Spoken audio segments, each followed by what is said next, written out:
বিসমিল্লাহির রহমানির রহিম। সুপ্রিয় দর্শকবৃন্দ from all over the world, আপনারা যেখান থেকে আপনারা দেখছেন বা দেখবেন, আমাদের আজকের লেটস টক উইথ শরাফত অনুষ্ঠানটি প্রতি বুধবার আমরা করে থাকি ওয়াশিংটন স্টুডিও থেকে, এবং বাংলাদেশ স্টুডিও থেকে যারা আমাদেরকে হেল্প করছেন, মোবারক হোসেন এবং তার টিম, প্রত্যেককে শুভেচ্ছা জানাচ্ছি। এবং আজকে আমি ওয়াশিংটন স্টুডিও থেকে আমাদের যে গ্যাস্টকে নিয়ে আসছি, সেই গ্যাস্টের ব্যাপারে আমি অনেক কিছুই বলার আছে। দর্শক, আমি কিছুই বলবো না, আমরা আজকে একটু লেটে শুরু করে দিয়েছি। We have to wrap it up very quick, because উনি অসম্ভব স্বনামধন্য ডাক্তার। মাউন্ট সিনাতে উনি কাজ করেন এবং ওনার অনেকগুলা অফিস আছে, 6-7টা। He is very busy, very tough to find him, and thank god যে ওনাকে পাওয়া গেছে। আর মজার কথাটা আমরা পরে অনুষ্ঠানে বলবো। আমি সবাইকে যারা দেখছেন, আমরা বলবো যে আজকে বুধবার, আমাদের ওয়াশিংটনের টাইম এখন 12:30, বাংলাদেশে 10:30, এবং ইউরোপে 10:30 PM, এবং ইউরোপে 5টা থেকে 6টার সময় আপনারা যারা দেখছেন বা দেখবেন, আমাদের সকলের পক্ষ থেকে আপনাদেরকে শুভেচ্ছা জানিয়ে আমাদের প্রোগ্রাম শুরু করছি। Welcome mister doctor Hasan Chowdhury, আপনাকে অনেকদিন পর পাওয়া গেল। Welcome to our show let's talk with Sharafat. অনেক ধন্যবাদ জনাব শরাফত হোসেন, আপনার এই অনুষ্ঠানে আসার সুযোগ দেওয়ার জন্য। আমি আপনার একজন গুণমুগ্ধ, এবং আমাদের যেই পুরানো পরিচিতি রয়েছে সেই সূত্র ধরেই আপনার সাথে আমার বহুদিনের যোগাযোগ। তো আপনি আমাকে যেই প্রসঙ্গে বলতে বলেছেন আমার নিজের সম্বন্ধে, সেটা আমি দেশে বহু আগে এসেছি, 1989। তার পরবর্তীতে সেটা আমি সেটা সেটা আমি আসবো, আপনাকে ওয়েলকাম করলাম, but let me introduce you to the audience. যে দর্শক, আমরা টক শোতে অনেক বছর ধরে কথা বলি, বা প্রথমবারের মতো আমি ওনাকে ফোনেই পাওয়া যায় না। উনি এত ব্যস্ত যে ওনার সাথে দেখা করতে হলে বসে থাকতে হয়, টাইম নিতে হয়। Such a wonderful schedule he is maintaining, but আমার অনেক বড় ভাইয়ের মতো, বন্ধুর মতো, এবং আমাদের কমিউনিটিতে উনি খুব helpful person, doctor CM Hasan. ওনারা 3 ভাই বোনই ডাক্তার। সো আমরা হাসান চৌধুরী বলতে গেলে ওনার ভাই আছেন, বোন আছেন, বাট CM হাসান হিসেবে উনি পরিচিত। So owner who he is actually, আমাদের এই শোটা ডক্টর হাসান আপনিও জানে থাকেন এবং দর্শকরা, আমি আগে শো করতাম শিক্ষা, রাজনীতি এবং সংস্কৃতি নিয়ে একটা ডিফারেন্ট প্ল্যাটফর্মে। এটা আমাদের নিজস্ব প্ল্যাটফর্ম। আর ইন্টারেস্টিং দর্শক, friends and family and all over the world, the colleague যারা দেখেন বা মিডিয়ার ব্যক্তিত্ব আছেন বা সাংবাদিকরা আছেন, ডক্টর হাসান কিন্তু এই বাংলাদেশি নামটা উনি দিয়েছিলেন। উনি পত্রিকাটা যখন আমি শুরু করি 2012-এ, he is the one. Washington উনি অবকাশে এসেছিলেন, একটা হোটেলে 3 দিন ছিলেন, ফোন টোন সব বন্ধ করে আমার সাথে একটা ছোট্ট বৈঠক হয়েছিল। উনি বলেছেন আপনার পত্রিকা করলে নামটা দিবেন Bangladeshi. I'm proud of you, and no, I don't want to add any more after that. যে নামটা যেটা দিয়েছে সেটারই আজকে একটা টেলিভিশনের সংস্করণ, ওটারই একটা এডিশন আমরা অ্যাড করেছি, যে বিদেশি টিভি মানে বাংলাদেশি টিভিরই এটা একটা অংশ।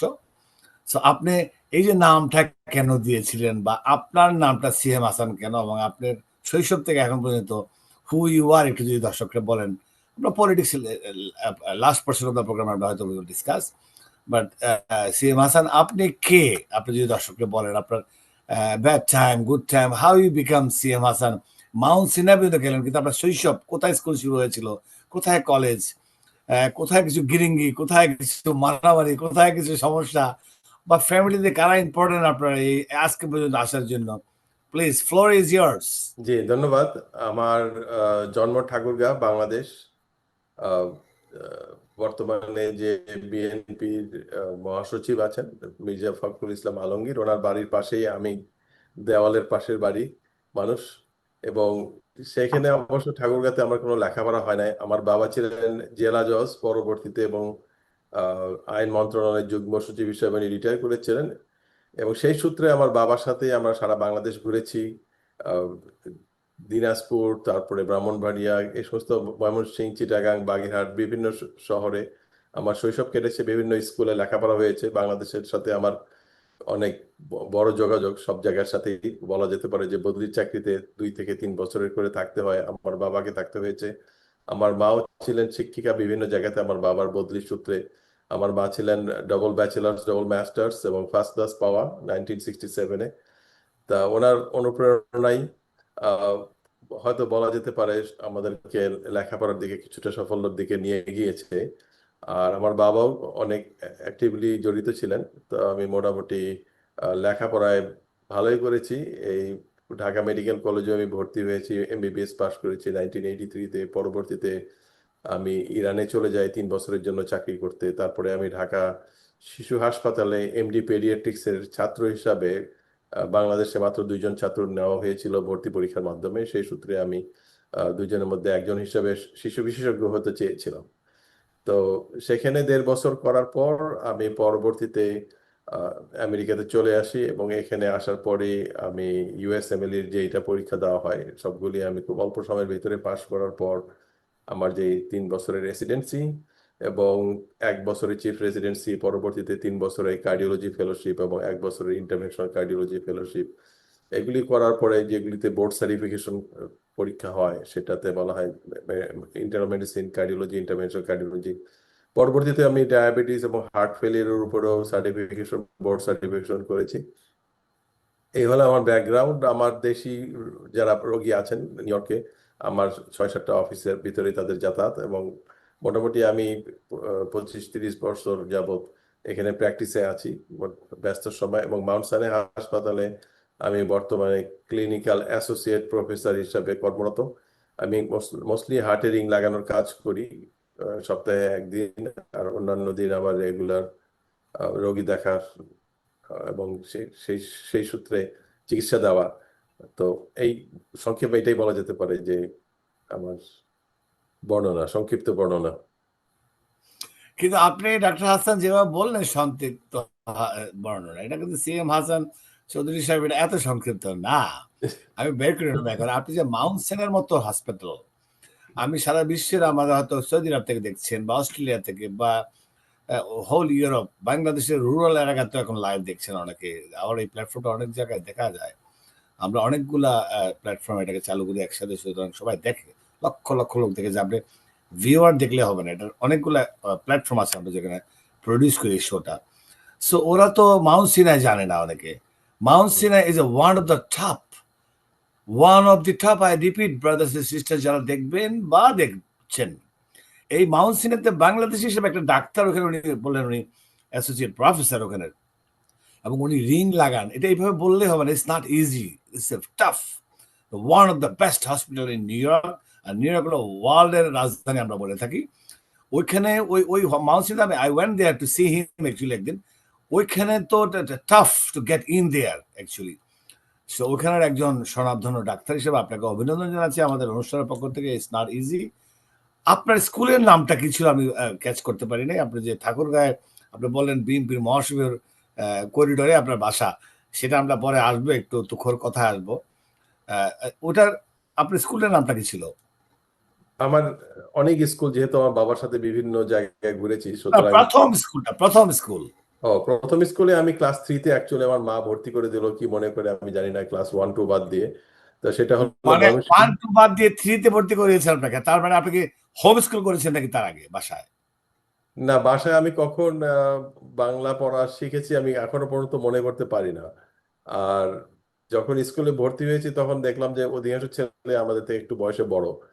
তো আমার মাকে আমি জিজ্ঞেস করলাম যে ক্লাস 3-তে কেন, বললেন এটাতে হলেই হবে, খুব একটা বেশি প্রশ্ন করা যায় নাই। তারপর এই আর ওই কি বলে। সময় প্রশ্ন করা যেত না। আচ্ছা, that's I got it. But আমি আমার জীবনে আমি ডাবল প্রমোশন পেয়েছি। বাট আপনার এই, আপনি বলেন একটু আগে যে আপনাকে আমার অ্যাডভার্টাইজে ছাড়া যাবে। সো উইথ দ্যাট নোট, যে এ, একদম ভালো বা এক্সপার্ট না হলে ডাবল প্রমোশন তো দূরে থাকে, আপনি ট্রিপল প্রমোশন পেয়েছেন। এইটাই কি আসলে কারণ মাউন্ট সিনা পর্যন্ত আসার? কিছুটা হতে পারে হয়তো, কারণ আমি ক্লাসে। আপনার মা কি সুন্দর একটা কথা ডাক্তার হাসান, এই ভিডিও ক্লিপটা আপনি নিজেও, আত্মীয় স্বজনরা, বন্ধুরা যখন দেখবে, আপনার এইভাবে কথা কেউ হয়তো শোনে না যে আপনি 1-2, আমার জীবনে শুনি নাই, it's the first time in my life. বা দর্শক, যে কোনো ছাত্র 1-2 ক্লাস বাদ দিয়ে 3য় ক্লাসে মা ভর্তি করে দিয়েছেন। আপনার মা কত কনফিডেন্ট ছিলেন যে হি ক্যান ডু ইট। তারপর আপনার জি, মাকে অভিনন্দন আজকের অনুষ্ঠান থেকে। জি, জি। না, তার পরবর্তীতে আমি সাধারণত স্কুলে প্রথম অথবা দ্বিতীয় স্থানের মধ্যে ছিলাম ক্লাস 10 পর্যন্ত। হুম। আহ, এবং অবভিয়াসলি এসএসসি এইচএসসি এটা তো আমাদের ফার্স্ট ডিভিশন বা হায়ার লেভেলে যাওয়া ওগুলি আছে। এবং ঢাকা মেডিকেলে আমি ভর্তি হয়েছি। এর আগে অবশ্য বুয়েটে আমি 3 মাসের মতো ছিলাম, কারণ আমার একটা মনে ইচ্ছা ছিল যে আমি হয়তো ইঞ্জিনিয়ার হব। তো আমার ইলেকট্রিক্যাল ইঞ্জিনিয়ার সেগমেন্টে আমি ছিলাম 3 মাস, কিন্তু পরবর্তীতে আমার মা বলল যে ইঞ্জিনিয়ারিং কাজে হয়তো বাংলাদেশে যে এরকম ব্যবস্থা, ঘুষ বা এই সমস্ত জিনিস, আমার বাবা বিচারক হিসাবে অনেক বেশি মানে সততার সাথে কাজ করেছেন। বলছে তুমি এটা পারবা না করতে, মানুষের থেকে মানে হয়তো টাকা পয়সার লেনদেনের ব্যাপার স্যাপার থাকতে পারে, এর বদলে মেডিকেলে যাওয়া। তো আমার একই সাথে সবগুলি জায়গাতেই অ্যাডমিশন ছিল, 3টা মেডিকেল কলেজে ছিল, ঢাকা, ময়মনসিংহ, সলিমুল্লাহ এবং ঢাকা ইউনিভার্সিটিতে বায়োকেমিস্ট্রিতেও ছিল এবং বুয়েটে ছিল। তো আমি বুয়েটটাই চুজ করছিলাম। কিন্তু 3 মাসের মাথায় আমার মা বললো না, মেডিকেলে যেতে হবে। তখন মাত্র 7 দিন সময় ছিল মেডিকেলে ভর্তি হওয়ার। তো এই সময়টা একটা ক্রিটিক্যাল সময় ছিল। আমার বুয়েট থেকে রিলিজ নেওয়াটাও অনেক বেশি চ্যালেঞ্জ আপনি ছিল। কিভাবে, that's interesting. Yes, keep going. Go ahead. পরবর্তীতে আমার মানে আমছালা 2টা যাওয়ার সম্ভাবনা চলে গিয়েছিলাম আর কি। পরে My God. মেডিকেলে ভর্তি হওয়ার 2 দিন আগে আমি ঢাকা মেডিকেলে ভর্তি হতে পারি আর কি, যে আমার পেপার ওয়ার্ক সমস্ত কমপ্লিট করে বুয়েট থেকে ক্লিয়ারেন্স নিয়ে। তো এটা হলো মানে অ্যাংজাইটি, বাংলাদেশে যেটা আমরা অ্যাংজাইটি থ্রু দিয়ে যাই আর কি, সেটা আমার ছিল। তা পরবর্তীতে মেডিকেল পরীক্ষার সবগুলি মোটামুটি হয়েছে ঠিক মতোই। তা 83 সালে গ্র্যাজুয়েশনের পরে 1 বছর ইন্টার্নি, তখন আমাদের পরীক্ষার সুযোগ দিয়েছিল ইরান সরকার থেকে, যে 777 ব্যাচ, সেই Mhm. ব্যাচের ভিতরে আমরা পরীক্ষা দিলাম। তখন হঠাৎ করে চাকরিও হয়ে গেল, দেখলো যে রেজাল্ট ভালো হয়েছে। চাকরি ইরানে খুব ভালোই বেতন দিত তারা ওই সময়, আমাদের মনে আছে যে $1500 করে মাসে বেতন পেতাম। তা এটা কি 1975 সালে 84 5 বা 86 ওই সময়, রাইট? 85 থেকে 86 পর্যন্ত, 85 শুরু হলো, আচ্ছা। 85 টু 88 আমি ইরানে কাজ করেছিলাম। তা আমি ফার্সি ভাষাটা আবার খুব আগ্রহী ছিলাম, যেহেতু আমার বাবা ফার্সি ভাষায় একটা অংশ ছিল তার মাস্টার ডিগ্রির ভিতরে। তো সেই ভাষাটা শেখাতে একটা সুবিধা হয়েছিল যে আমার ফার্সি ফ্লুয়েন্ট হওয়াতে তারা আমাকে আবার রাইস নামে একটা পজিশন আছে, যে এলাকার রিজিওনাল চিফ অফ হেলথ, সেটা হলো জাবুল সিস্তান বালুচিস্তান। তো সেই জায়গাতে আমি চিফ অফ হেলথ হিসাবে ছিলাম বছর খানেকের মতো।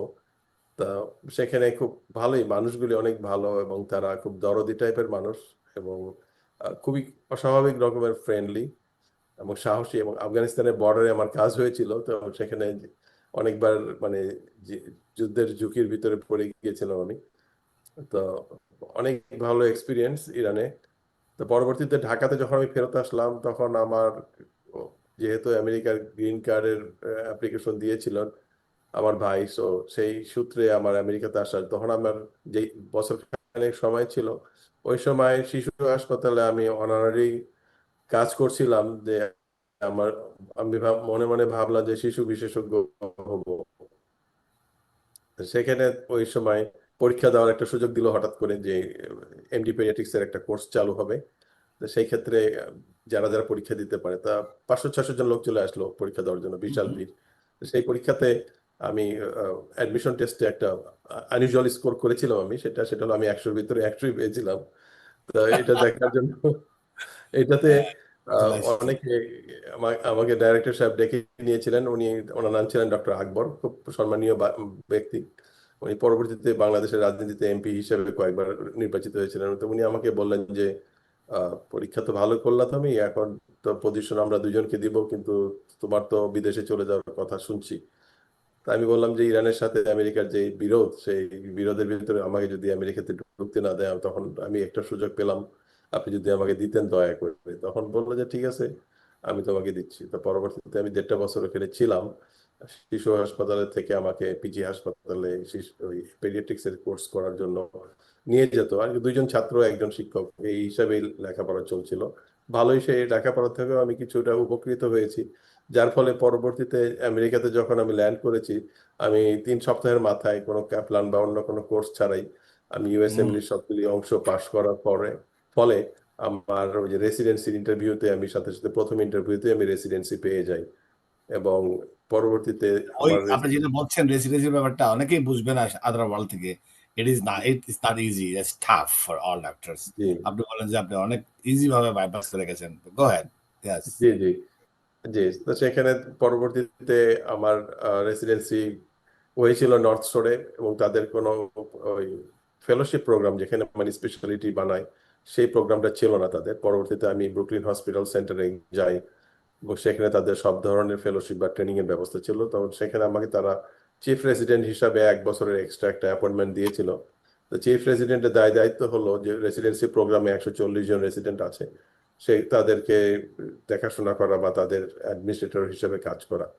এবং সেই সেই পজিশনে থেকে 1 বছর থাকার পর তারা ওইভাবে চুজ করে যে কাকে কোন স্পেশালিটিতে ফেলোশিপ করার সুযোগ দেবে। তো সেখানে আমি ওই কার্ডিওলজিতে সুযোগ পেয়েছিলাম এবং সেটা 3 বছরের একটা প্রোগ্রাম। 3 বছর করার পর আবারও আমার ইন্টারভিউ হলো, যে ইন্টারভেনশনাল কার্ডিওলজি, যেখানে আপনার হার্টের মধ্যে রিং লাগানো বা স্টেন্ট লাগানো বা এই জাতীয় চিকিৎসা, সেই সেই চিকিৎসার জন্য আমি সিলেক্টেড হই। ডেবোরা হার্ট লাং সেন্টার, এটা হলো নিউ জার্সিতে, অনেক বড় জায়গা এটা। তো সেখানে আমি রবার্ট উড জনসন ইউনিভার্সিটির আন্ডারে, সেখানে আমার 1 বছরের ট্রেনিং হয় এবং পরবর্তীতে আমি প্রাইভেট প্র্যাকটিসে ছিলাম এবং এখন পর্যন্ত সেই প্রাইভেট প্র্যাকটিসেই আছি। তবে একাডেমিক অ্যাপয়েন্টমেন্ট হয়। আমি এক পর্যায়ে সেন্ট ভিনসেন্ট হসপিটাল ছিলাম, ডাউন স্টেটে ছিলাম এবং এনওয়াইইউতেও ছিলাম কিছুদিনের জন্য, এবং পরবর্তীতে মাউন্ট সানাই হসপিটাল অনেক বেশি স্বনামধন্য, এবং আমরা এখানে হার্ট ট্রান্সপ্ল্যান্টও করা হয় অনেক। সব ধরনের কার্ডিয়াক প্রসিজিওর এবং বড় ধরনের কনফারেন্স এডুকেশনাল অ্যাক্টিভিটি আমেরিকাতে রেটিং এর মধ্যে এখন প্রথম অথবা দ্বিতীয় স্থানের ভিতরেই থাকে এই হাসপাতাল। তো আমরা এই এই হাসপাতালে আমি গত 20 বছর যাবত আছি এবং সেখানেই আমি কাজ করে যাচ্ছি। আর এই ফাঁকে আমি আরো দুই একটা বিষয়ে, যেমন ডায়াবেটিসের উপর আমি বোর্ড সার্টিফিকেশন করেছি এবং হার্ট ফেলিওরের উপর একটা সার্টিফিকেশন আছে।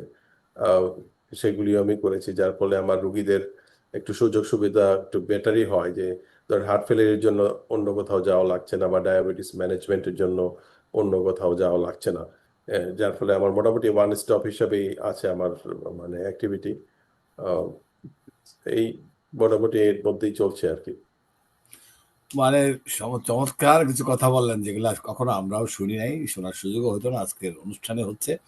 ডাক্তার হাসান, আপনি আপনার এই ডাক্তারি জীবনে আপনি বললেন যে ইঞ্জিনিয়ার হতে চেয়েছিলেন, পারেন নাই, তখন ওই সময় আপনার মা বাবা দে থাট, তাদের থিঙ্কিংটা ছিল এরকম যে আমার ছেলে টাকা পয়সা নিয়ে ঝামেলা করতে পারবে না।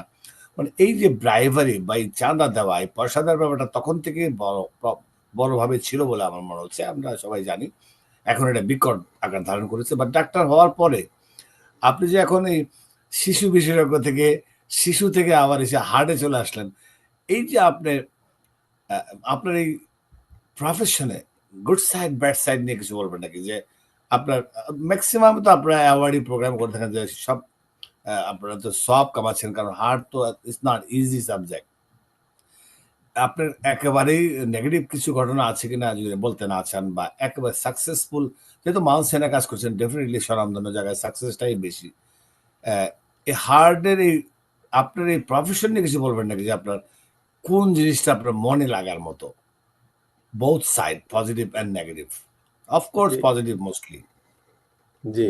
তারপরেও আমরা যদি পজিটিভ কথা বলি, তখন আমাদের এটা প্রশংসার মাধ্যমেই আমরা সবাই সবাইকে ভাসাতে থাকবো, যার ফলে আমরা আমাদের সমস্যাটা দেশের ভিতরে রয়ে গিয়েছে এবং আমাদের মানে হৃদয়ে মিরাকেল বাংলা। মিরাকেল কিছু ঘটনা না, যেটা আপনার ডাক্তারি জীবনে আপনার বই লিখলেও লিখবেন, ওরকম কিছু ঘটনা যদি থাকে আপনি শেয়ার করতে পারেন, ইটস আপ টু ইউ। জি, মিরাকুলাস ঘটনা, হৃদরোগের কিন্তু অনেক কিছুই মিরাকুলাস। যেমন আমরা একজনকে মনে করি যে এনার কিছুই থাকবে না, হয়তো দেখা গেলো যে 3টা আর্টারি ব্লক আছে, বাইপাস সার্জারিতে চলে গেল। অথবা আরেকজনকে হয়তো মনে করলাম, বাংলাদেশ থেকে অনেক বড় বড় রাজনৈতিক নেতা আমার কাছে আসেন মাঝে মধ্যে, বা উচ্চ পর্যায়ের আমলা, অনেকে বলেন যে আমি 20 বছর ধরে ওষুধ খাচ্ছি, আমার হার্টের মধ্যে অনেক ব্লক আছে বলা হয়েছে, কিন্তু দেখা গেলো অ্যানজিওগ্রাম করার পরে কিছুই নাই, কোনো রোগী নাই। আবার এরকমও দেখেছি যে বাইপাস সার্জারি হয়েছে, কিন্তু পরবর্তীতে যখন বুকের ব্যথা হয়েছে, অ্যানজিওগ্রাম করলাম, সেখানে বিন্দু মাত্র লেশ নাই যে কোনো ব্লক আছে কি নাই, কিন্তু বুকটা কেটে তার থেকে পয়সা নেওয়া হয়েছে। এটা একটা ধরেন আমাদের জন্য অনেক ওয়াও!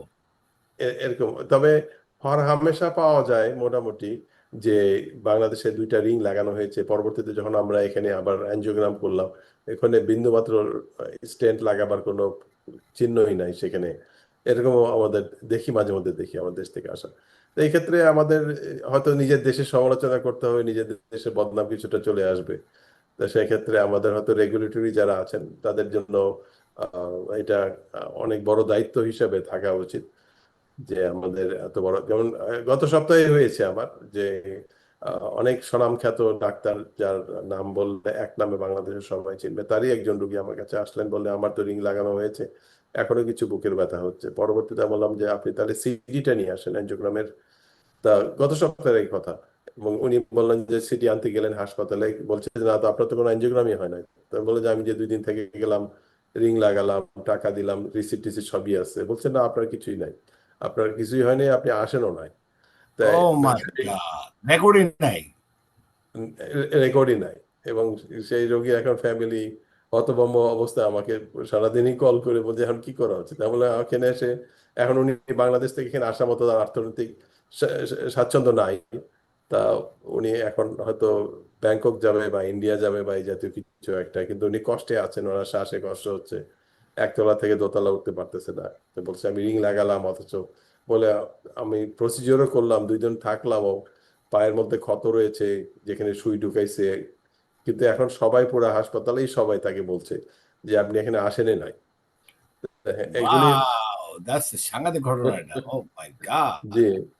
হ্যাঁ, এখানে এই এই ঘটনার সবকিছুই আমার কাছে আছে, সব মানে নাম ঠিকানা সবারই আছে, কিন্তু সেটা এখানে বলার জায়গা না। কিন্তু বললাম যে আমরা যদি এই প্যাটার্নে চলতে থাকি তাহলে আমরা মানে সবার আগে একটা সামান্য ধরনের সততার এখানে ব্যাপক ঘাটতি দেখা যাচ্ছে আমাদের দেশে। আমার যারা প্রবাসী হিসাবে আসেন বাংলাদেশ থেকে, যেহেতু আমার নিউ ইয়র্কে হয়তো আরেকজন আছেন হৃদরোগ বিশেষজ্ঞ, এই বা এর বাইরে আমার কাছে অধিকাংশ রোগী আমার কাছে আসে ওপিনিয়নের জন্য, সেকেন্ড ওপিনিয়নের জন্য, ওষুধ অ্যাডজাস্ট করার জন্য।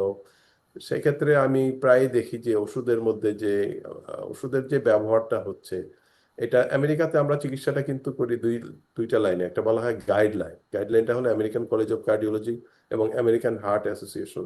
এরা একটা দিক নির্দেশনা দেয়। এটা এমন না যে খুব স্মার্ট একজন ডাক্তার একটা ওষুধ হঠাৎ করে আবিষ্কার করে ফেলছে, এটা না।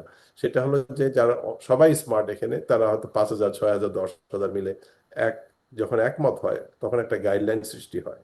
সেই গাইডলাইনের মাধ্যমে যখন স্ট্যান্ডার্ডাইজ চিকিৎসা হয় আমেরিকার ভিতরে, তখন তারা দুইটা জিনিস পায়, রোগী সেরা চিকিৎসা পায় আর ডাক্তাররা সেরা প্রোটেকশন পায়। যে এই দেশে তো যেহেতু ম্যাল প্র্যাকটিস ইন্স্যুরেন্স হয়, ম্যাল প্র্যাকটিস লসুট হয়, সেই লসুট থেকে হাত বাঁচার জন্য আমেরিকাতে গাইডলাইন অনুযায়ী চিকিৎসা করতে হয় সবাইকে।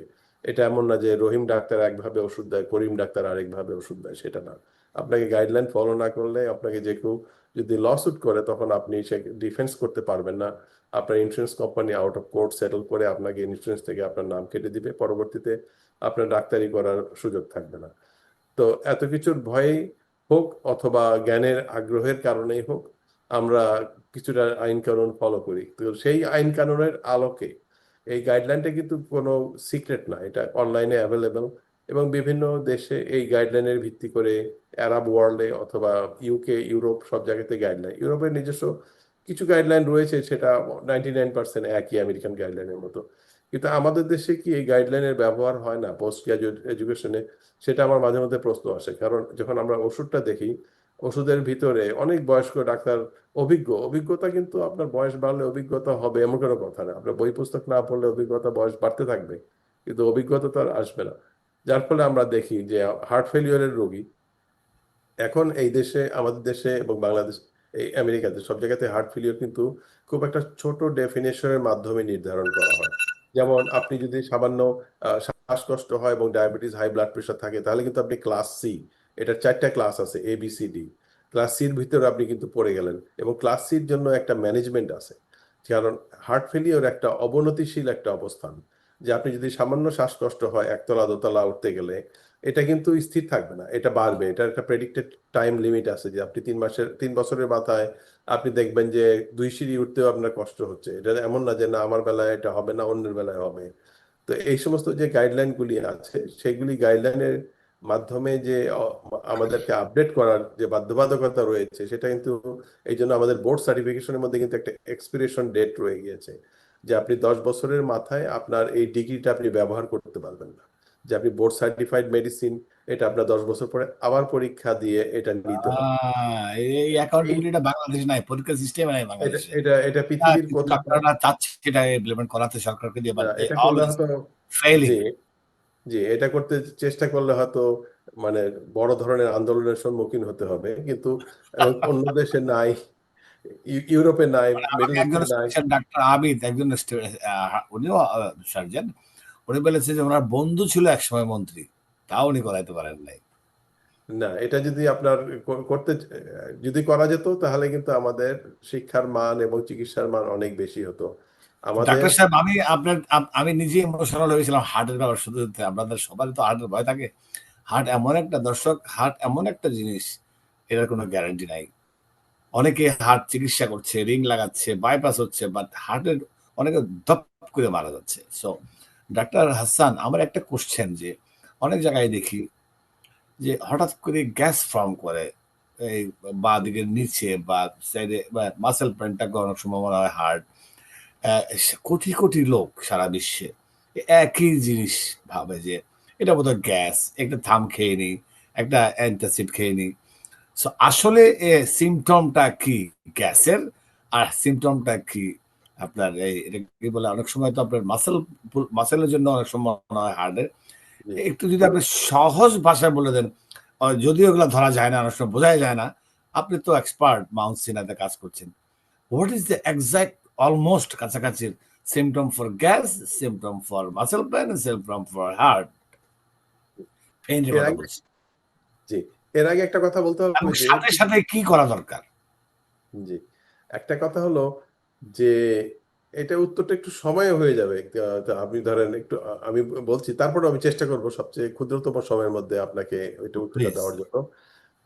বাংলাদেশি হিসাবে আমাদের যে টেলিভিশনের নাম বাংলাদেশি, বাংলাদেশিদেরকে আমেরিকাতে সবচেয়ে বেশি হৃদরোগে আক্রান্ত জাতি হিসাবে স্বীকৃতি দেওয়া হয়েছে এবং বলা হয়েছে যে 4 গুণ বেশি লোকাল পপুলেশনের তুলনায়। এবং এটা রেফারেন্স আপনি আমার থেকে একসময় দেখে নিয়েন। এটা wow. Journal of American college of কার্ডিওলজির মধ্যে বাংলাদেশি হিসাবে, নট বাঙালি, বাংলাদেশি হিসাবে 4 গুণ বেশি হৃদরোগে আক্রান্ত, এবং এটা হলো সর্বোচ্চ হৃদরোগে আক্রান্ত জাতি হিসাবে আমাদেরকে নাম নথিভুক্ত করা হয়েছে 23 সালের স্ট্যাটিস্টিক্স অনুযায়ী। এবং এর পরবর্তীতে আছে পাকিস্তান, সেটা হলো 3 গুণ বেশি হৃদরোগে আক্রান্ত, এবং ইন্ডিয়া, নেপাল এবং শ্রীলঙ্কা 2 গুণ হৃদরোগে আক্রান্ত জাতি হিসাবে আছে। যার ফলে আমরা একই রকম জেনেটিক ব্যাকগ্রাউন্ড, কিন্তু তারপরেও আমরা 4 গুণ বেশি এবং ইভেন পাকিস্তানের থেকে বেশি হৃদরোগে আক্রান্ত হচ্ছে। তো এখন আপনার যেই প্রশ্ন রয়েছে, তো সুতরাং যে কোনো লোকের যদি ডান দিকেও বুকের ব্যথা হয়, সেই ক্ষেত্রে আমাদের দেখতে হয় যে হৃদরোগের ঝুঁকিটা কিরকম রয়েছে। এবং আপনি উপসর্গের মাধ্যমে এবং উপসর্গের বর্ণনার মাধ্যমে কখনোই আপনি তফাৎ করতে পারবেন না যে এটা আপনার গ্যাসের সমস্যা না হৃদরোগের সমস্যা। তার কারণ একটা নার্ভ যেটা মগজ থেকে আসে, সেটার নাম হলো ভ্যাগাস নার্ভ। এটা বুকের মধ্যে গিয়ে 2 ভাগ হয়ে যায়, একটা স্টমাকে যায়, পাকস্থলীতে যায়, আর একটা হলো হৃৎপিণ্ডে যায়। এখন পাকস্থলী থেকে যে সেন্সেশনটা আসে, অশান্তির সেন্সেশন, আমি ব্যথা বলবো না, কারণ অধিকাংশ ক্ষেত্রে মানুষ বলে না আমার তো ব্যথা হয় না, তখন আমরা বিতর্কে জড়িয়ে পড়ি। তো এই জন্য বলে অশান্তি, বলে এটা কি আপনার আনন্দদায়ক অনুভূতি না কষ্টকর অনুভূতি, বলে না কষ্টকর অনুভূতি, অশান্তির অনুভূতি। তো এই অনুভূতিটা আপনার যদি স্টমাক থেকে আসে অথবা হৃৎপিণ্ড থেকে আসে, কিন্তু এটা কিন্তু ক্রস যখন হয়ে যায় আপনার নেকের লেভেলে গিয়ে নার্ভের ভিতরে, কিন্তু আমাদের বয়স যখন বাড়ে ওই তফাৎ করার মতো মগজের ক্ষমতা থাকে না যে না এটা বুক থেকে আসলো না এটা পেট থেকে আসলো। তো এই ক্ষেত্রে আপনি তাহলে কি করবেন সেটা নির্ভর করতেছে 1 নম্বর যে আমরা সবচেয়ে বেশি হৃদরোগে আক্রান্ত জাতি, আর 2 নম্বর আপনার হৃদরোগের কি কি ঝুঁকি আছে। সবচেয়ে বড় ঝুঁকি কিন্তু আপনার বয়স। যেমন একটা জিনিস যেটাকে আপনি রিভার্স করতে পারবেন না, পারবেন কি? পারবেন। কিভাবে পারবেন?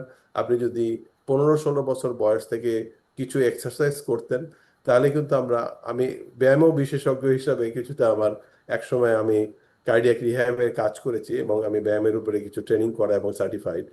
তো সেক্ষেত্রে বলা যায়, তারা বলে যে আপনি ব্যায়ামের মাধ্যমে 20 বছর ব্যাকওয়ার্ড ওয়ার্ক করতে পারেন।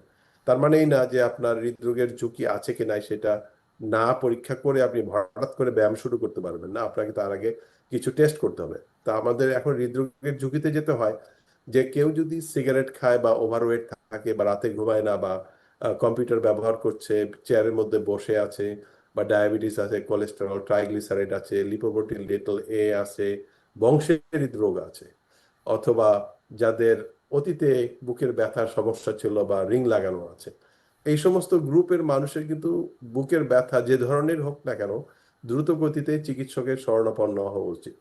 এবং সেই শরণাপন্ন হওয়ার আগে আপনার রোগী লেভেলে কি করা যেতে পারে, রোগী লেভেলে কয়েকটা, যে অতীতে যে সমস্ত ওষুধ দেওয়া হয়েছে ওষুধের প্রতি সম্পূর্ণরূপে আনুগত্য প্রকাশ করে, যে না আমি এই 5টা ওষুধ দেওয়া হয়েছে, ডাক্তার সাহেব দিয়েছেন, আমি এটা চলতে থাকবে। অনেকে মনে করে যে ওষুধ শেষ হয়ে গেল, কোর্স কমপ্লিট হয়ে গেল। কোর্স কিন্তু কমপ্লিট হলো না। একটা ওষুধের আয়ু থাকে দেহের ভিতরে সর্বোচ্চ 30 ঘন্টা, অধিকাংশ ওষুধ কিন্তু 5 থেকে 6 ঘন্টা করে কাজ করে দেহের ভিতরে। এক নম্বর সেটা। আর 2 নম্বর হলো আপনার রক্ত পরীক্ষার সম্বন্ধে জানতে হবে, একটু একটু আগ্রহ প্রকাশ করতে হবে যে আমার এলডিএল লেভেলটা কত। এখন যাদের হৃদরোগ হয়ে গিয়েছে তাদের বেলায় এটা 55, আর যাদের হৃদরোগের সম্ভাবনা আছে তাদের বেলায় 70। কিন্তু আমাদের দেশ থেকে যত মানুষই আসুক না কেন, আমি কাউকে কখনো 110 120-এর নিচে দেখি না এলডিএল। নিচে পান এটা নাই। একটা মর্মান্তিক অভিজ্ঞতা যে আমাদের একটা 17 কোটির একটা জাতি, এবং এখানে কি চিকিৎসকের অবস্থা এরকমই শোচনীয় অবস্থায় আছে যে যেটা অনলাইনে গুগল করলে 1 সেকেন্ডের মধ্যে উত্তরটা পাওয়া যায় যে কত হওয়া উচিত এলডিএল খারাপ কোলেস্টেরল, টোটাল কোলেস্টেরল না, এলডিএল খারাপ কোলেস্টেরল, অথবা ট্রাইগ্লিসারাইড 150 হওয়ার কথা। তো এগুলি কিন্তু এই টার্গেট বেসড যে ট্রিটমেন্ট আমেরিকাতে করা হয়, আপনি যদি টার্গেট অ্যাচিভ না করতে পারেন, এলডিএল যদি আপনার 55-র নিচে না নামে, অথবা ট্রাইগ্লিসারাইড, অথবা ডায়াবেটিসের বেলায় A1C যদি আপনার 7-এর নিচে না নামে, তাহলে কিন্তু আপনি লসুট হলে আপনার লয়ার আপনাকে ডিফেন্ড করতেও চাবে না, বলবে আপনি it's your fault, let's settle outside the court. তো এই সমস্ত ক্ষেত্রে আমাদের যদি টার্গেট বেস ট্রিটমেন্ট করা যেত, যেমন বডি ওয়েট, ওজন উচ্চতার যে তুলনা, সেটা বলা হয় বিএমআই, বডি মাস ইন্ডেক্স। এখানে আপনার 24.9 হলো সেরা বডি মাস ইন্ডেক্স ওজন উচ্চতার তুলনা। কিন্তু আমাদের অধিকাংশ মানুষ কিন্তু 28, 29, 30, 31 হয়ে গিয়েছে, যারা আমেরিকাতে সমৃদ্ধির শিকার, যারা 3 বেলা খেতে সক্ষম।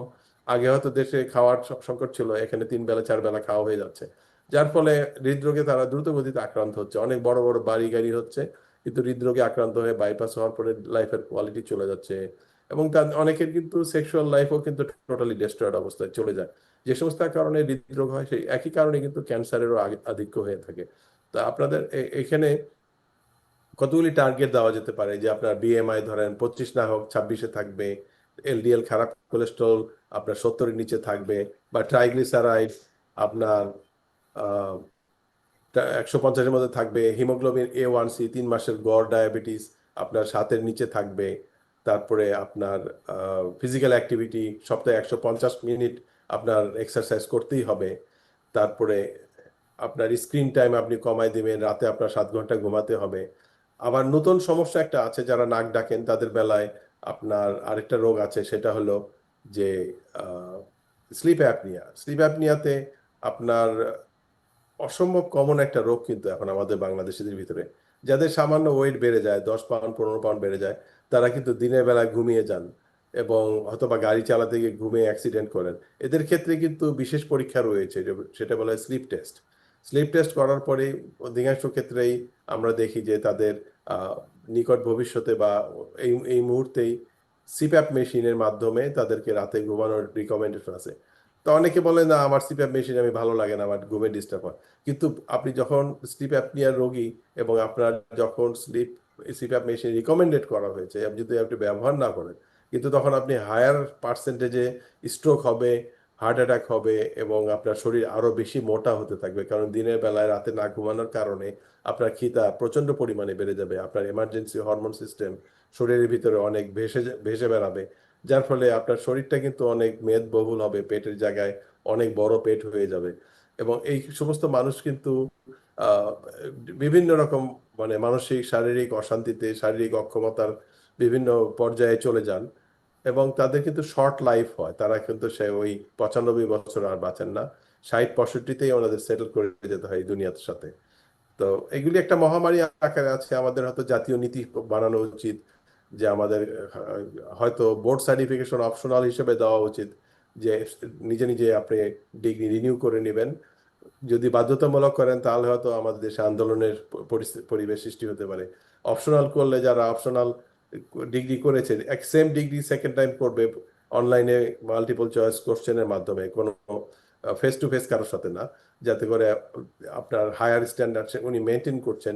তাদের একটা প্যানেল সৃষ্টি করা উচিত, ওয়েবসাইট থাকা উচিত যেখান থেকে এই ধরনের ডাক্তারদেরকে আমরা আলাদা করতে পারি, তাদেরকে ইনসেনটিভ দিতে পারি, এবং হয়তো হায়ার আমি পজিশন। অনেকক্ষণ ধরে ইনসেন্টিভের মাঝে ঢুকলাম, অনেকক্ষণ পরে ট্রাই করছিলাম আপনাকে ধরবো যে সময়ের ব্যাপার আছে তো। সো আপনি এই এপিসোডটা তো আপনি হু ইউ আর এর থেকে চলে গেল হৃদরোগের বিশেষজ্ঞের আলোচনা সভা। মাই গাড, অনেকে উপকৃত হবেন আপনি যেগুলো বললেন। It's a lots of information, free information দর্শক। টপ ডাক্তার সিএম হাসান মানসিনে কাজ করছেন এবং ওনার প্রায় 7 থেকে 8টি প্রাইভেট অফিস আছেন যেখানে উনি রাতের 1টা পর্যন্ত ওনার একটা টিম আছে, ভেরি গুড টিম, সবাই কিন্তু সব জায়গায় ঢুকে পড়েন কন্টিনিউ ডাক্তার রোগী দেখতে থাকেন। ডাক্তার সাহেব আপনার আরেকদিন এই এপিসোডের আরেকটা অংশ নিয়ে আসবো, কারণ এটা একদিনে আপনি নিজে বলে নিয়েছেন যে সময় কুলাবেলা এই সাবজেক্টটা যেটা আমি নিয়ে আসছি। আমি এটা সরি বলবো না, কারণ আমি এটা বলবো যে আমি এটা কোশ্চেনটা করে ভালো করেছি যে অনেকে জানবে এবং জানার সুযোগ হবে যে কি করা উচিত। এই যে বললেন যে আপনার একটা ব্যাখ্যা দিলেন, ব্যাখ্যা দিতে গেলেও আমার আবার 4 মিনিট সময় চলে যাবে। So I don't want to touch that. আপনাকে এখন আমরা অন্য প্রসঙ্গে চলে ধন্যবাদ। আপনাকে অনেক ধন্যবাদ যে আপনি একটা ভেরি ফ্রুটফুল একটা মেসেজ দিয়েছেন। I am sure lot of people will get benefit from there. আর বাংলাদেশে একটা সাজেশন দিলে যে ভলান্টিয়ারের জন্য তারা পরীক্ষাটা করে নেয়, যাতে ম্যান্ডেটরি করলে আন্দোলন হতে পারে। হ্যাঁ, আন্দোলন ছাড়া কিছু নাই, মব ছাড়া কিছু নাই দেশে, কিছু হলে আন্দোলন মব শুরু হয়ে যায়। সো এই ডাক্তারদেরকেও আমরা বলবো আজকে যারা দেখবেন, অনেক ডাক্তার দেখবে অনুষ্ঠানটা, আপনারা নিজেরাই পরীক্ষাটা নিয়ে নেবেন যেখানে থাকুন না কেন পৃথিবীর। তাহলে আপনি নিজেকে নিজে চেঞ্জ করলেন, আপনি জানলেন হোয়াট ইজ নেক্সট। এই যে আপনি বললেন যে কোথা থেকে কোথায় যাচ্ছে মানুষ, তো আমরা চতুর্থ লেভেলে আছি বাংলা জাতীয়তাবাদী, মানে সরি আমি জাতীয়তাবাদী মানে বাংলাদেশি। আপনি ইন্ডিয়া কারেন্ট না, যেহেতু বাঙালি বললে ইন্ডিয়া চলে আসবে আই গ্যাস। সো আপনারা যারা Bangladeshi, please don't wait, see doctors. আচ্ছা, আমরা একটু ডিফারেন্ট যাই। ডাক্তার সাহেব, আপনার জীবনে এই এত কিছু করতে গিয়ে আপনি কখনো কি রাজনীতি করার ইচ্ছে হয়েছিল নাকি? জাস্ট রাজনীতির কিছু আমরা 5-6 মিনিট আমরা প্রোগ্রাম র্যাপ আপ করবো, আপনি একটা ধন্যবাদ দিবেন, আর আমরা নিউজে চলে যাব। আপনার রাজনীতি করার কোনো চিন্তা ভাবনা ছিল কিনা আপনার জীবনে? মানে রাজনীতিতে আমরা যেহেতু বাংলাদেশে থাকি এবং আশেপাশে রাজনীতি, সেখানে আপনার গায়ের মধ্যে ছিটাফোটা লেগেই যাবে। তো আহ, আমি রাজনীতির সাথে ওইভাবে জড়িত হয়ে নেই। আমি নিরপেক্ষ হিসাবে মেডিকেল কলেজের নির্বাচনে উম, আপনার সাথে প্রতিদ্বন্দ্বিতা আমি অনেক করেছি। বছর ধরে কথাবার্তা যখনই হয়েছে, আপনার সাথে অনেক ডিপ আলোচনা হয়েছে, আবার লাইট সফট, আবার অনেকদিন গ্যাপ, কিন্তু আপনার ভিতরে আমি জাতীয়তাবাদের একটা গন্ধ দেখেছি। আপনি জি। কখনোই আওয়ামী লীগ সাপোর্ট করেন না, বা তাদের ক্রিটিসাইজ না করলেও আপনি জামাতের লোকদের খুব ভালোবাসেন। আপনার আদর্শটা কোন দিকে অ্যাকচুয়ালি? আপনি কি মাঝখানে সবার? একটু বলবেন নাকি? আর নাকি আপনার বলার একসময় আপনি বাংলাদেশে যেতে চান নাই, যে গায়ে গন্ধ নেওয়ার প্রয়োজন নাই। ঘটনাটা কি? আপনি ভয় পান কেন? না, আমি যেহেতু চিকিৎসকের কাজ করি এবং আমার কাছে যেহেতু বিভিন্ন ধর্ম বিশ্বাস, রাজনৈতিক বিশ্বাসের মানুষ আমার কাছে আসে, তো সুতরাং সেটাকে আমি হাইলাইট করতে চাই না। যেহেতু আমি নিরেট স্বাস্থ্য বিষয়ক ইনফরমেশন দিয়েই মানুষকে সমৃদ্ধ করতে চেয়েছি, এবং আমার কাছে এটাই মনে পড়ে যে রাজনৈতিক সহিংসতায় মানুষ মারা যায়, গাড়ি অ্যাক্সিডেন্টে মানুষ মারা যায়, কিন্তু এর থেকে অনেক অনেক গুণ বেশি মারা যায় রোগে। এবং এই রোগগুলি হৃদরোগে, বিশেষ করে হৃদরোগ কিন্তু আমেরিকাতেও সবচেয়ে কমন কারণ গাড়ি অ্যাক্সিডেন্টের পরে, যে কারণে মানুষের মৃত্যু হয়। তারপরে ক্যান্সার অনেক দূরের জিনিস, ক্যান্সার অনেক চিকিৎসাযোগ্য, কিন্তু হৃদরোগ কিন্তু অনেক কঠিন একটা রোগে আক্রান্ত। তাই আমরা তো অনেকগুলি মানুষকে ইচ্ছা করলে দীর্ঘজীবী করতে পারি। তো এই ক্ষেত্রে আমাদের নিরেট স্বাস্থ্য বিষয়ক যদি একটা গ্রুপ সৃষ্টি করা যেত, যেখানে আমরা মেইন এজেন্ডা হবে যে স্বাস্থ্য শিক্ষা প্রাথমিক পর্যায় থেকেই শুরু করা যেতে পারে।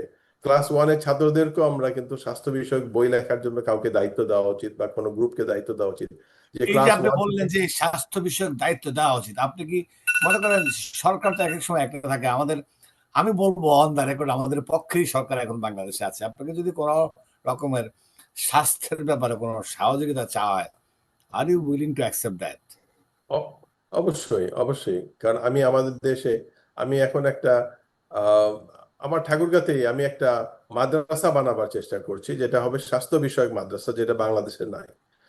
তো স্বাস্থ্য, কম্পিউটার এবং ইংলিশ, এটাই হবে আমার মেইন প্ল্যান, যেটা আমি নিজের ফাইন্যান্সে করব। আমি কারোর থেকে সহযোগিতা পাবো না, আমি সেটা জানি।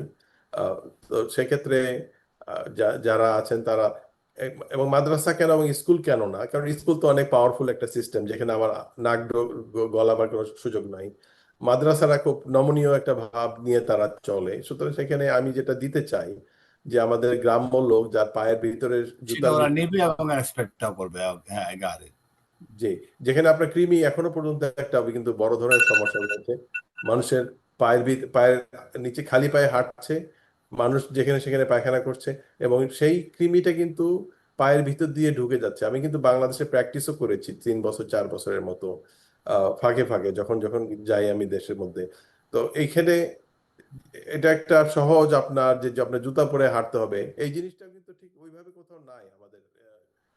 স্কুলের কারিকুলামের সবগুলি বই আমি কিনে নিয়ে আসি আমি যখন বাংলাদেশে যাই, সব তাহলে ধরনের আপনি আপনি তাহলে ওই ঘুরে ফিরে এই চিকিৎসা দিয়ে থাকছেন, আপনি রাজনীতিতে যাওয়ার ইচ্ছা নাই আপনার? না, রাজনীতিতে আমার একটা বিশ্বাস অবশ্যই রয়েছে। আপনি যেটা বলেছেন যে আমি হয়তো আহ, মরহুম প্রেসিডেন্ট জিয়াউর রহমানের একজন অনেক বড় ধরনের ভক্ত আমি বলতে পারি, সেটা আজকালের না, এটা বহু বছরের পুরানো। আমি তার ভিতরে তার প্রথম স্বাধীনতার ঘোষণাটা আমি শুনেছি নিজ কানে চট্টগ্রামে। কালু, তখন আমি চট্টগ্রামেই ছিলাম, সবচেয়ে পরিষ্কার আমরাই শুনতে পেরেছি। এবং সেইটাকে আমি বলি যে উনি আমাদের দেশে বহুদলীয় গণতন্ত্রের জনক হিসাবে এবং পরবর্তীতে স্বৈরতন্ত্রের যে প্রিভেনশন আমরা করলাম জুলাইয়ের আন্দোলনের মধ্যে, সেখানে কিন্তু ওনার যে অনুপ্রেরণা, সেই অনুপ্রেরণার আমি প্রতিচ্ছবি দেখতে চাই সর্বক্ষেত্রে জীবনের। আমরা যে 15 বছর যে স্বৈরাচারের সাথে আক্রান্ত অবস্থায় ছিলাম, যেখানে আমাদের গুম খুন যে একটা নিত্য নৈমিত্তিক ব্যাপার হয়েছিল, সেটা একটা আতঙ্কের ব্যাপার ছিল, যে কারণে আমি হয়তো দেশে যাওয়ার কথা ভাবনা চিন্তাও করি নাই। পরবর্তীতে এখন যে বিশেষ করে মরহুম মরহুমা খালেদা জিয়া, ওনার সাথে আপনি একবার আমার সাথে পরিচয় করে দেওয়ার সুযোগ পেয়েছেন। আমি আমার আমার মতে আমার দেখা নারীদের ভিতরে সর্বশ্রেষ্ঠ নারী উনিই ছিলেন।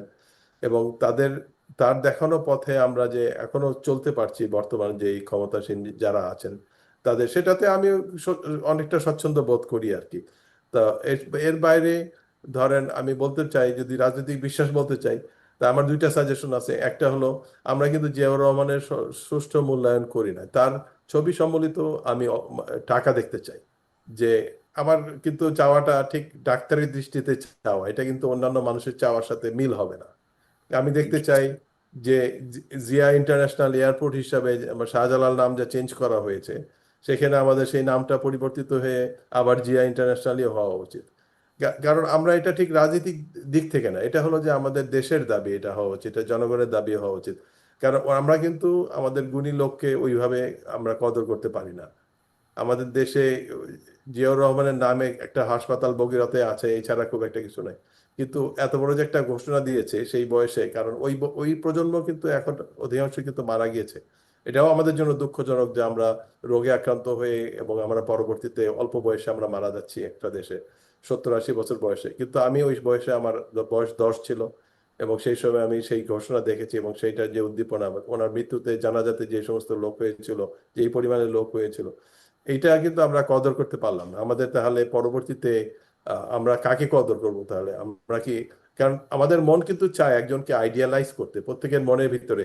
আমরা বাধ্য হয়ে তখন আমরা হিন্দি সিনেমার নায়িকাদেরকে মনে মনে রাখি, হিন্দি সিনেমার নায়কদেরকে মনে রাখি, তাই না? তামিল সিনেমার নায়কের কথা আমরা এখন দেখছি যে তারা সে ইলেকশনে জিতে গিয়ে সে এখন, কিন্তু আমাদের নিজের গর্ব করার মতো যে লোক ঘরের ভিতরে রয়ে গিয়েছে, সেই বিষয়টা আমাদেরকে আরেকজনকে আঙ্গুল দিয়ে দেখিয়ে দিতে হচ্ছে, এবং সেটা হচ্ছে না। এটাও বলা যেতে পারে যে জিয়াউর রহমানের পরবর্তী সময়ে বিএনপি অনেকদিন ক্ষমতায় ছিল, কিন্তু জিয়াউর রহমানের ছবি সম্বলিত কোনো মুদ্রা পাবলিকেশন হয় নাই। যার ফলে এই যদি স্বৈরতন্ত্রের অবসান না হতো, তখন জিয়াউর রহমান একজন ইতিহাসের অজ্ঞাত সৈনিক হিসাবে বাঙালির মনের ভিতরে রয়ে যেত হয়তো কারো কারো। আর বাকিরা পরবর্তী যে সমস্ত আমাদের নেতৃত্ব আসছে তাদেরকে নিয়ে চিন্তা ভাবনা করতো। কিন্তু আমেরিকাতে কিন্তু জর্জ ওয়াশিংটনের কথা এখনো সব জায়গাতেই আছে, তাই না? জিয়াউর রহমানের লেভেল কি তার লেভেলে না, বা তার কাছাকাছি লেভেলে না? অবশ্যই। কিন্তু সেটা রিকগনাইজ করতে হবে উপর থেকে নিচে। যখন ক্ষমতায় থাকলে, আপনারা যখন ক্ষমতার কাছাকাছি আছেন বলছেন, এখন তো একদল আসে আর একদল যায়, এটা মুছে ফেলে ওইটা গুলে ফেলে। এগুলো আপনি সুন্দর কথাগুলো বলেছেন, এই কথাগুলো অনেকেই শুনবে জাতীয়তাবাদের পক্ষের লোকজন, আই বিলিভ, এবং যে শুনছেন। তবে আপনাকে আমি টাকার মধ্যে actually ছবি, যে এটা আমার আমি সেটার প্রচার আমরা করব। আমি এটা মেসেজ দিব, এবং আপনি তো মেসেজ দিয়ে দিলেন টেলিভিশনে যে আপনি টাকার ভিতরে জিয়া রহমানের ছবি দেখতে চান। মাই গড, আমি আর কাউকে বলতে দেখি না। Proud of you. এখন আপনি শুধু দর্শকরা আপনার একটা ধন্যবাদ জানাবেন, আপনাকে আজকে আমরা নিয়ে আসছি। আর আপনার কোনো মেসেজ থাকলে তো দিবেনই। 1 থেকে 1.5 মিনিট আমরা অনুষ্ঠান শেষ করবো। আপনাকে অনেক অনেক ধন্যবাদ, এই শর্ট টাইমে আপনাকে নিয়ে আসছি। You are very very busy doctor in New York, actually all whole America. আপনার রুগী সারা আমেরিকাতে জড়িয়ে আছে। আর হার্টের অ্যাডভাইস দেওয়ার জন্য ধন্যবাদ। আমরা আরেকটা শো আপনাকে নিয়ে এনে শুধু হার্ট নিয়ে কথা বলবো ইনশাআল্লাহ। তো আপনি যদি দর্শকদেরকে ২ টা মিনিট বা ১ মিনিট থেকে ১.৫ মিনিট আপনি শেষ করে দেন যে থ্যাংক ইউ দিয়ে, এবং any advice two new government. এই যে নতুন সরকার এসছে, উনি কিন্তু জিয়া রহমানের খালেদা জিয়া, জিয়া রহমান এবং তারই ছেলে তারেক রহমান আজকে প্রধানমন্ত্রী। So what advice you have to his administration? Please go ahead. যে আমাদের দেশের জনগণের উদ্দেশ্যে আমি এটাই বলতে চাই যে আপনারা হৃদরোগের সম্বন্ধে সচেতন হন, আমাদেরকে ব্যক্তিগত লেভেলে চিকিৎসার সাথে অংশগ্রহণ করুন, আপনার নিজের ওষুধের নাম জানুন, নিজের রক্ত পরীক্ষাটা সংরক্ষণ করুন, এবং ওষুধ খাওয়ার ব্যাপারে কোনো কার্পণ্য হবে না। আর বর্তমান সরকারের উদ্দেশ্যে কথা হলো যে আমার দেশের জন্য অফুরন্ত সময় রয়েছে। আমি আমি কখনই ওই রকম বিজি হব না যে আমি দেশকে অবজ্ঞা করব। আর যে স্বাস্থ্য বিষয়ক যে মডিফিকেশন করা যেতে পারে আমাদের দেশে, যে প্রবাসী ডাক্তারদের আপনার খুব সহজে দেশের স্বাস্থ্য ব্যবস্থার সাথে সংশ্লিষ্ট হওয়া, অথবা টেলিমেডিসিনের মাধ্যমে, বা প্রবাসীরা ইচ্ছা করলে প্রবাসী ডাক্তারদের সংগঠনের সাথে আমি মাঝে মধ্যে যোগাযোগ করি, তারা দেশে অনেক কিছু করতে চায় এবং প্রচন্ড বাধার সম্মুখীন হয়। তারা জয়েন্ট সেক্রেটারির উপরের লেভেলে যেতে পারে না, অনেকে ভেন্টিলেটর মেশিন নিয়ে দেশে ঘুরে আছে, নিজেরাই গুদাম ঘরের মধ্যে সেই মেশিন রেখে দিয়েছে, এবং সে যে কোনো হাসপাতালে সেগুলি নিতে চাচ্ছে না। বিভিন্ন আমলাতান্ত্রিক প্রক্রিয়া। আপনি হয়তো রিসেন্টলি শুনেছেন যে অস্ট্রেলিয়া প্রবাসী একজন অনেক ধনকুবের বাঙালি ভারতে সে ইনভেস্ট করছে, নরেন্দ্র মোদীর সাথে তার ছবি পাবলিশ হয়েছে, এতে অনেকে আফসোস করে। কিন্তু এই আফসোসটার থেকে একটা জিনিস শেখা উচিত, যে আমরা যখন প্রবাস থেকে দেশে যাই সেইখানে আপনাকে অনেক ধরনের বাধা সৃষ্টি হতে হয়। সবচেয়ে সহজ যেটা করা যেতে আজকে পারে আরেকটা জিনিস এড করি, আজকে সরকার থেকে যারা তারেক রহমানের নেতৃত্বে যে সরকার চলছে এখন বাংলাদেশে, সেই সরকার থেকে বলা হয়েছে যদি বিদেশি ইনভেস্টর বা বিদেশি বিনিয়োগ কেউ আনতে পারে, একটা প্রণোদনা দেওয়া হবে, এটা 1% তাদেরকে দেওয়া হবে। কোনো অনেকে যে করে নাই তা না আমি বলবো না, কিন্তু অফিসিয়ালি অ্যানাউন্স কোনো সরকার আজ পর্যন্ত করেছে বলে আমার মনে হয় না, which is very good step, যা এনকারেজ করার জন্য যে 1% দিয়ে দেওয়া হবে। ব্যাখ্যা দেওয়া হয় নাই যে বিদেশি বিনিয়োগ যদি কেউ আনে, হুইচ ইজ ভেরি গুড। আপনি কি স্বাস্থ্যের ব্যাপারে আমরা যদি নিউরো ট্রমা সেন্টার নিয়ে যাওয়ার একটা প্ল্যান চলতেছে, অনেকগুলো কাজ এগিয়ে গেছে, আহ, মনে হয় প্রণোদনা আমরাও পেয়ে যাবো, এটা দিয়ে মেশিন কিনা যাবে। সো ওটার প্ল্যানও চলছে। আপনার নিউরো ট্রমা সেন্টার নিয়ে কোনো অ্যাডভাইস সরকারকে আপনার আছে কিনা?